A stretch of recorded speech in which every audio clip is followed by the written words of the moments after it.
Welcome to Cyber Bites, your weekly dose of cybersecurity news. I'm your host, Edwin Kwan, and we've got a packed episode for you today. So let's get straight into the stories shaping the cyber landscape this week. Let's start at home. The Australian healthcare sector has once again taken the unenviable top spot for notifiable data breaches in the latest report from the Office of the Australian Information Commissioner, the OAIC. Between July and December 2024, healthcare providers reported more data breaches than any other industry, with the financial sector coming in a close second.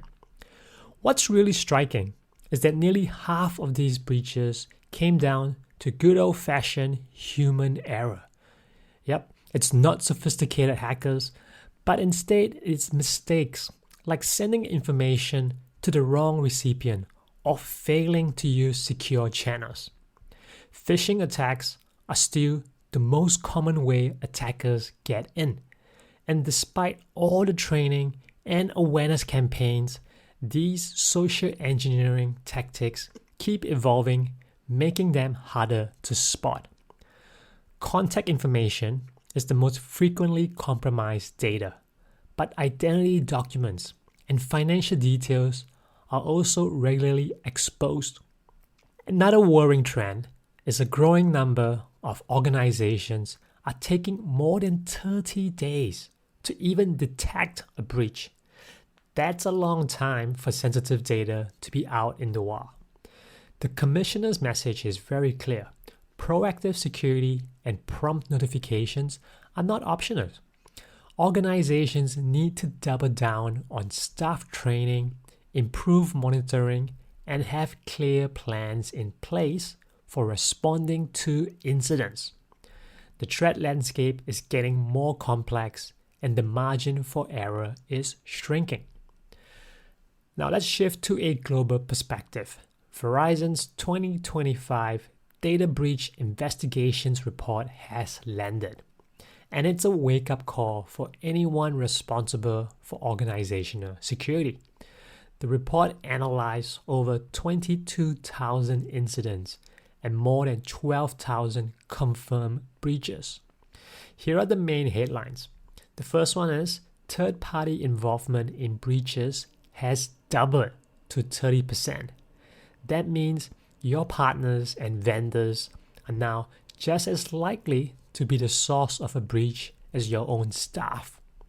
Vulnerability exploitation is up by 34%. Attackers are going after unpatched systems, especially perimeter devices and VPNs, and with a special focus on zero-day exploits. The next one is that credential abuse and vulnerability exploitation are the leading causes of initial breaches, 22% and 20% respectively. And the last one is that ransomware is still rampant, featuring in 44% of breaches, and it's up 30% from last year. Small and medium businesses are especially hard hit, with ransomware present in 88% of breaches affecting SMBs. Despite the increase in attacks, there's a silver lining. More organizations are now refusing to pay ransoms. That's about 64% now, and that's up from 50% 2 years ago. But the median payout is still a hefty $115,000 US, which can be quite a lot for small companies. The report's message is pretty clear. Security doesn't stop at your firewall. You need to assess your vendors, patch vulnerabilities quickly, and invest in layered defense and staff training. Espionage-motivated attacks are rising in manufacturing and healthcare, while education, finance, and retail remains under constant threat. Now, back in Australia, the Human Rights Commission has suffered an embarrassing and potentially damaging data breach. Sensitive internal documents, including confidential meeting minutes and information related to human rights cases were accidentally exposed to the public via search engines. Researchers discovered that a misconfigured document management system allowed Google and others to index and cache documents that should have been restricted. The leak reportedly persisted for months before anyone had noticed. The Commission has since removed the documents from search indexes and is working with cybersecurity experts to review its system.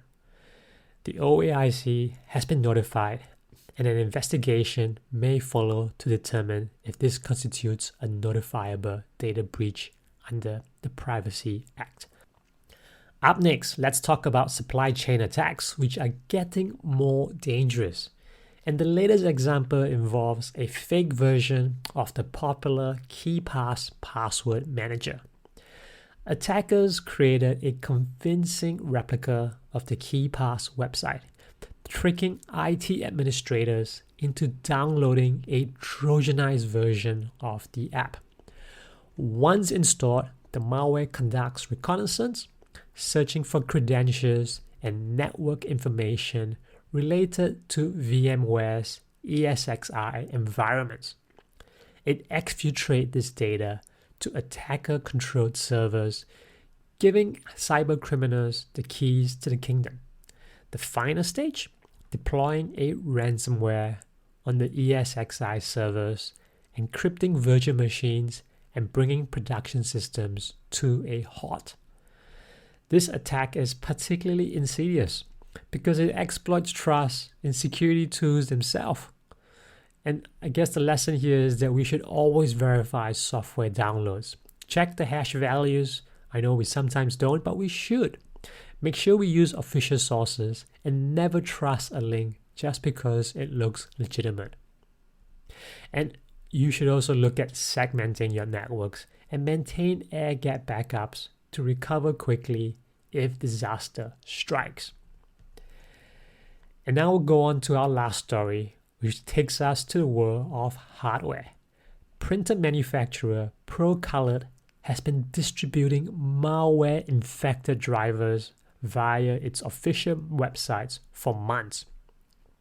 The compromised driver, available between January and April 2025, contained sophisticated malware that established persistence on victims' machines and evaded most antivirus solutions. The malware communicated with a command and control servers in Eastern Europe, exfiltrating system information and potentially sensitive data.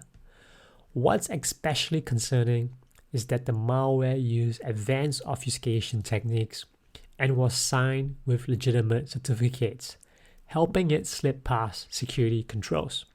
Now, this is a textbook supply chain attack. Threat actors compromised the manufacturer's distribution infrastructure, and customers unwittingly installed malicious software. ProColored has since removed the infected drivers and launched a full security audit. But the incident is a good reminder of the risk inherent in trusting third-party software, even from reputable vendors. So if you installed ProColored drives recently, check your systems for unusual activity and update to the latest clean versions immediately. Now, this week's stories all point to a common theme. The cyber threat landscape is evolving and rapidly, and attackers are exploiting every possible weaknesses, from human error and misconfiguration to trusted supply chain and third-party relationships. So here are a few quick takeaways. First, invest in staff training because human error remains a top cause of breach. Second, patch vulnerabilities promptly. Attackers are targeting unpatched systems at record rates. 3, vet your vendors and third parties. Your security is only as strong as your weakest link. Number 4, verify software sources, especially for security tools and device drivers. And lastly, maintain robust offline backups. And this is especially for your critical infrastructure like your virtual machines. And that's all for this week's episode of Cyber Bites. Stay vigilant, stay informed, and I'll see you guys next week.